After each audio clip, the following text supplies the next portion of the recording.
This Peggy and Childers, that's the name I have to go by.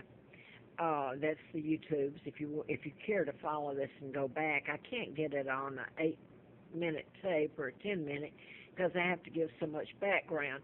So the tapes that I've done, one, two, three, and this is going to be four. Behind the blue wall is what I'm going to put on them, tape one, two, three, and four, if you care to go back. Let me say that mind control, and I'm not going to go back and put all the background on it. If you care to go back and look, you can. I was writing about mind control murders, MD, a license to kill, in 75, 76, 77, 78, 79. Larry McDonald was a U.S. congressman that I wrote about. He was also a physician at Piedmont Hospital in Atlanta. And Piedmont, I was writing about the murders of Warren and Rosina Matthews, which was tried. They were forensic pathologists at Larry McDonald's Hospital, Piedmont, or where he was, and I understand his family kind of had an interest in it. But anyway, they were murdered, and later I was in and out of Cobb County, and police going down there trying to get them to help in the total chaos that was being done to my sons Mark and Scott and me while I'm doing the book. And I thought this was all being done to me because of the book and the doctors I wrote about. And I want to get this one in, the murder of Jean Strokerman.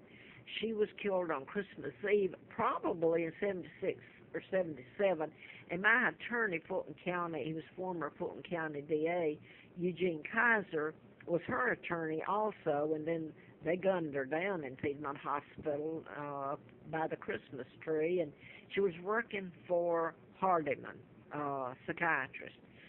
So anyway, this was tried by Buddy Darden, who I like, by the way, DA there in Cobb County, and then later it was retried by Tom Sharon, who I know. I mean, I was in and out of there trying to, with all that's happening to me.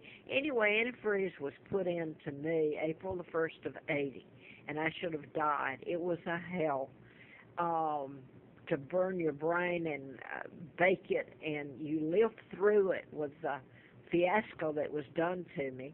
My ex-husband ended up taken my apartment illegally. I had a letter from the FBI, ongoing investigation, national security involved, signed by William Harper, the U.S. attorney there, June the 23rd of 79. I was across the state line, taken illegally, and finally was able to go to work a couple of months later for District Attorney Fred Simpson, who was a DA for Madison County, Huntsville, Alabama. Now, Larry Flint was shot, and I show this because I was flown out to his home.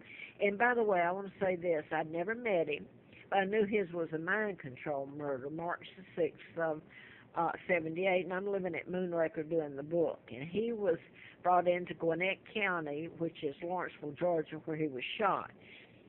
His attorney killed. He was shot with a magnum. Now, I'm out at his home, and during the campaign in 83 to replace the doctor, Congressman Larry McDonald, when the KAL that he was on from Juneau, Alaska to Seoul, South Korea was shot down, and everybody aboard it was drowned. So anyway, I became a candidate, and I did not win. Buddy Darden, the DA I mentioned, won. But the first thing that Larry Flynn, and I never met him, I knew there was a mind control murder. The person was programmed to shoot him. But the first thing when I was introduced, taken to his home, it was at in Bel Air, St. Cloud, on St. Cloud Street. First thing he said to me was they were going to send you back a vegetable. Well, I knew then when he said vegetable because that's what I would become, and died with antifreeze in me.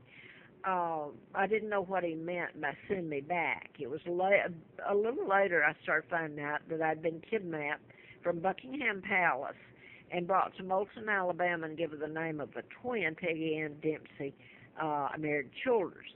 Both twins, Peggy and Carl, were killed by their mother. They were born out of wedlock, and it was a pigsty that I grew up in. And I'm not going to go any further there. I won't get it on the tape again. What I wanted to do was put this. Um, you can do anything with mind control, and it's being passed off as mental illness, which is a total lie.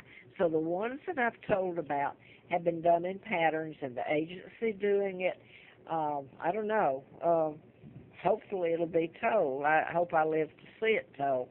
But here's what I wanted to, so much happened in Cobb County, and I'm not going to get it on this tape if I don't hurry up. This is my sons Mark and Scott and me years ago, and this is one of the mind control, the Columbine, all of those are Aurora, Colorado, James Holmes, Sandy Hook. This is Mark Kelly, married to Congresswoman Gabby Gifford, and her brother, he's a twin to Scott, Mark and Scott. He's a twin. They're both astronauts, so I'll leave it at there and try to go. Maybe you can follow me on it. Maybe I'll learn how to increase the tape. I don't know. I work for doctors Forsyth and Kuchar and McCoy. Forsyth was a cardiovascular, and that's when I found out the mechanism used in these murders. Mind control. You can back then you put chips in people, heart bypasses, root canals, you name it. It makes it. You can have them look like they commit suicide, go out and murder someone, mass or one-on-one. And here's what I wanted to get to. I've told this. Forsyth was. I saw the again last night. It was on HLN. I had seen it before. It's in Cobb County. One of them was, and the other antifreeze murder was in Forsyth County. Now, again, they showed this last night, Forensic HLN, Sunday, July 13th, 3:30 this morning. And it involved Lynn Turner. I think she's found guilty. You can Google it. I was trying to make sure of the dates. She killed her husband, one of them, Randy Thompson. I believe he was from firefighter. Okay, let me get this right. August 31st, 2010, Forsyth County, Georgia, firefighter, ex-deputy Randy Thompson, and Cobb County police officer Maurice Glenn Turner. She was Lynn Turner, the wife to both of these, even though she wasn't married to one of them in Forsyth County. She was convicted of antifreeze, killing in both. So I'm going to leave it there because my tape's going to go out. I wanted to add this. This is where so much was done to me. And just the other day, Cooper Harris, his father, Justin Ross Harris, is in jail in Marietta, Cobb County. He and his wife are totally under mind control. You're told to blanket out. The whole thing is programming. They've been programmed. And now I want to jump to, they linked to the guy that did the shootings in Harris County outside Houston, Texas, just this past week, where he gunned down his wife's family. And the only one that survived, I believe there was about 6 killed, was the 15-year-old daughter. So these are totally mind control. Now, that's what's going on, and people just want me dead for telling it, kill the messenger. So I'm going to leave it at that, and if you care to go back, you're not immune to it, people.